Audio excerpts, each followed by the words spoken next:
Have you ever felt sort of stuck? Like you're trying to make these big life changes, but you end up just relying on willpower. And it doesn't always work out. Exactly. It just fizzles out. What if the real key wasn't these huge efforts, but something smaller, almost invisible shifts? Mm. Well, today we're doing a deep dive into a book that's become really a massive guide for this idea, Atomic Habits by James Clear. You know, an easy and proven way to build good habits and break bad ones. It's everywhere now, isn't it? It really is. So our mission here is to, well, pull out the most useful bits from this super practical, science-backed book, give you a shortcut, sort of, to understanding how tiny, consistent actions can lead to, frankly, remarkable changes, personally and professionally. Yeah, absolutely. All right, so the title itself, Atomic Habits, it sets a certain tone, doesn't it? What's the core idea James Clear is getting at with atomic? Well, a key thing here is how he challenges our usual way of thinking. We tend to think linearly, right? Right. So we often dismiss, like, 1% improvement seems tiny, negligible. Yeah, what's 1%? But he shows this concept he calls the compound interest of self-improvement. It's not just adding up, it's exponential. Like compound interest in finance. Exactly like that. He points out that getting just 1% better every single day for a year doesn't make you 365% better.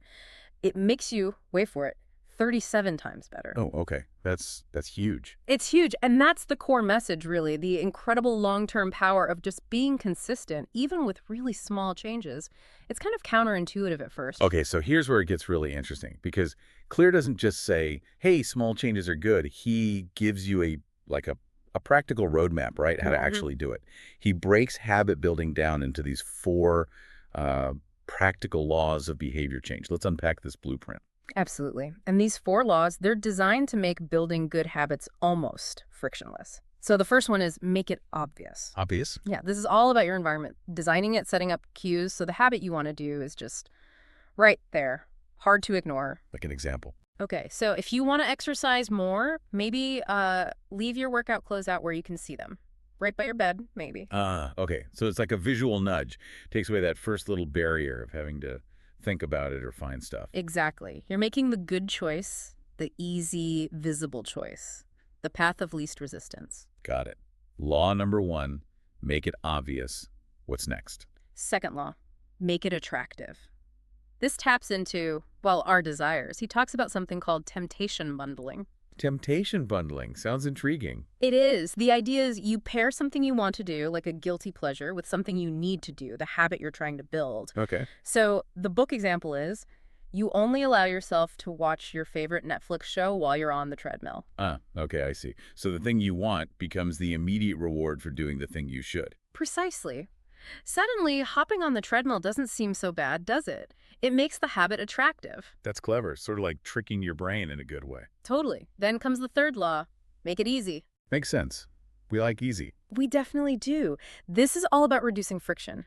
Starting incredibly small. So small you almost can't say no. How small are we talking? Like really small. If you want to start meditating, maybe just commit to 2 minutes. Just 2. 2 minutes. That's it. That's it. To start, the goal isn't intensity at first, it's consistency. Make it so easy you just do it, even on bad days. Build a repetition. Okay, so remove the friction, make the entry barrier super low. No excuses. You got it. And finally, the 4th law. Make it satisfying. Satisfying. Like a reward. Exactly. An immediate reward. Our brains love instant gratification, right? So if a good habit feels good right away, we're much more likely to repeat it. Okay, but some habits, like exercise, the real reward is long-term. How do you make that immediately satisfying? Good point.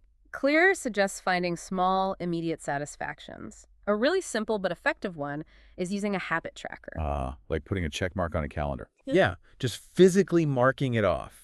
That little visual win gives you a tiny hit of dopamine, a feeling of accomplishment right then and there. Makes you want to do it again tomorrow to keep the streak going. Right, that little sense of progress. Okay, so obvious, attractive, easy, satisfying. That's the framework for building good habits. That's the core framework. And what I love is he then says, you just flip these to break bad habits. Exactly. Make them invisible, unattractive, difficult, and unsatisfying. Yeah. It's elegant, really. It really is. Yeah, Like a user manual for your own behavior. But, this raises an important point because the book goes deeper than just these mechanics. He brings in this really crucial idea of identity-based habits. Identity-based habits. Okay, what does that mean compared